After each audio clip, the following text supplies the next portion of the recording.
You thought every iconic Breakfast Club moment was planned? Nah, that library dance? Total chaos, nobody wanted to go solo, so John Hughes just threw the whole cast in. Embarrassment everywhere. Judd Nelson's epic fist pump freeze. He just did it. No one thought, hey, new movie legend unlocked. Here's the real magic. All that Breakfast Club greatness. Half of it was pure accident. Stuff they didn't script, weird last-minute decisions and mistakes nobody saw coming. And that's why it hits different. Today you're about to find out about 7 happy accidents that turned a small high school movie into a pop culture beast. Number 1. Picture it. Molly Ringwald, already a star, suddenly told to dance. Alone. Middle of a massive library set. Crew watching, nerves on max. Hughes wanted her to nail this perfect solo. The rest of the cast meant to just sit there and gawk. Sounds cool, right? Nope. For Molly, it was a straight-up nightmare. She wasn't a dancer. The thought of busting moves solo under the lights? Hard pass. Now Hughes hits panic mode. He can't lose the moment. It's supposed to break all that Breakfast Club tension. So what's he do? Full chaos mode. Forget the solo. Everybody in. Nobody's prepped. Awkwardness goes nuclear. What you see in that movie, nobody is remotely on beat. Totally improvised. Awkward shuffles, wild energy, moves invented on the spot. Absolute madness. And honestly, kind of perfect. It's messy, it's real, nobody's cool. Everyone's just trying not to die from embarrassment. That's how teenagers actually roll. Even decades later, Molly calls it the most dated thing in the whole film. But the internet, icon status. Why? Because it's literally how real teens act. More goofy than graceful. If Hughes had forced her solo, would anybody care? Doubt it. But sometimes the messiest stuff is what sticks. That group freakout wasn't planned, but you'll never forget it. Now, here's where it gets wilder. What if one of the cast almost derailed the whole movie before graduation? Number 2. If you know Bender, you know he's the wild card, the guy who breaks every rule. Judd Nelson, who played him, went full method. Oh, I know. I feel all empty inside because of it. I have such a deep admiration for guys who roll around on the floor with other guys. We're talking never dropping character, even when the cameras were off. The crew? It felt like having an actual troublemaker loose on set. Non-stop. Nelson would mess with Molly Ringwald between takes. Jokes, pranks, sometimes crossing a line from funny to just plain mean. You won't accept a guy's tongue in your mouth and you're gonna eat that? Can I eat? I don't know. Give it a try. Sure, he was being Bender, but the energy was real. And for Molly, she was still a teen. John Hughes, totally frustrated. He'd already made a hit with Molly and wasn't about to let her get steamrolled. He actually considered firing Nelson, even though they'd already shot a bunch of scenes. Imagine that, halfway through, losing their main rebel. There'd be delays, huge drama, maybe a disaster for the whole movie. The cast watched it unfold. Yet, weirdly, they saw where Nelson was coming from. Michael Hall, Sheedy and Estevez basically told Hughes, he's difficult, but that's what makes Bender. Bender. They argued the off-screen tension was giving the movie its real punch. So every time Bender's needling Claire or clashing with the crew, it's not just acting, it's real raw nerves. That awkward spark.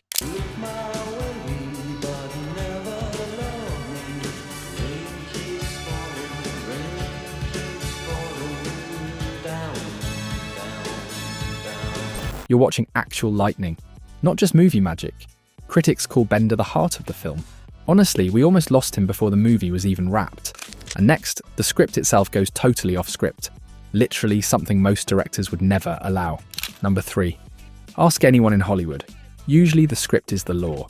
Lines get memorized, scenes are shot as written, and the director sticks to what's on the page. Not at all on this movie. John Hughes wrote the first version, but he wasn't afraid to toss the whole thing out if someone had a better idea. Every day, scripts showed up with scribbles, crossouts, and sometimes totally new pages. Hughes told the cast, if a line feels wrong, say it another way. If you wouldn't say it, we're not using it. Director of photography. Tom Del Ruth remembers countless times when a new line, often one the actors just invented, would end up in the movie. Hughes loved when actors offered suggestions, or when a line felt more true than what he wrote. It was an accident. You're an asshole. Sue me. Would the movie fall apart with all this improvising? Nope. Instead of a mess, it felt organic, living, and real. The actors were allowed to bring their own humour, pain, or weirdness into scenes. They didn't have to play movie teens. They could act like real kids, flaws and all. What is going to happen to us on Monday when we're all together again? The big confession scene, the movie's heart, was barely scripted. Hughes made a rough plan for what each character should reveal, but most of the feelings and pain came straight from the cast. As the cameras rolled, the actors weren't just reciting lines. They were drawing from their own lives, pressure from parents, fear of not fitting in, the ache of being misunderstood at school. Ever notice Bender calling someone a neo-maxi zoom dweeby? 100% improv, just something Nelson blurted out. You're a neo-maxi zoom dweeby. What would you be doing if you weren't out making yourself a better citizen? Hughes didn't just allow it, he loved it. Why? Because it sounded like something a real teenager, especially this group, would have said. Nobody on set worried about being precise. They cared about being authentic. Letting the script breathe made dialogue more natural, funny, even odd. That's the stuff fans still repeat decades later. A strict script couldn't have done it. Number 4. Those Breakfast Club quotes you read on TikTok, Instagram or Reddit, way more of them were made up in the moment than anyone admits. The "we're all pretty bizarre" speech, the jock's truth about competition, even the princess confessing her loneliness. These weren't perfectly polished zingers from a writer's desk. They came out during filming, when the actors were feeling it for real. John Hughes set the bar.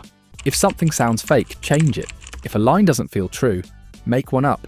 But the most last-minute, risky decision of all, that happened before the cameras even rolled. That noise? Was that the noise you're talking about? No, it wasn't. That was not the noise I was talking about. Number 5.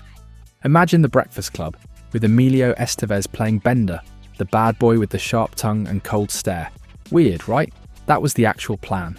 Estevez was all set to play the rebel, and casting was searching for someone to play Andrew, the jock. But they couldn't find anyone who looked like an athlete and could handle the emotion too. Hughes had to improvise. He flipped Estevez over to Andrew and started a new search for Bender. Suddenly every Hollywood guy in his 20s wanted a shot. Even big names like Nicolas Cage and John Cusack read for the part. It was Judd Nelson's audition, though, that made everyone squirm. He wasn't just acting, he actually made people uncomfortable in the room. But that was exactly the vibe the movie needed. If production had stuck to the first plan, the film's energy would have changed completely. Estevez, famous for his nice guy roles, would have made Bender too likeable. Instead, Andrew becomes a layer-caked, vulnerable jock, and Bender is dangerous and unpredictable. That swap turned into a blessing.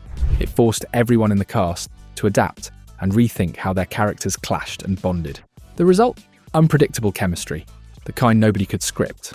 When you watch the 5 of them trade jokes, insults and secrets, the tensions and friendships feel real, not staged. Switching a lead character last second could have ruined everything. Instead, it made the film sharper, deeper and more honest about what it's like to be a misfit in high school. Sometimes you find the perfect combo by breaking your own plan. What is that? What is that? What is that noise? Number 6.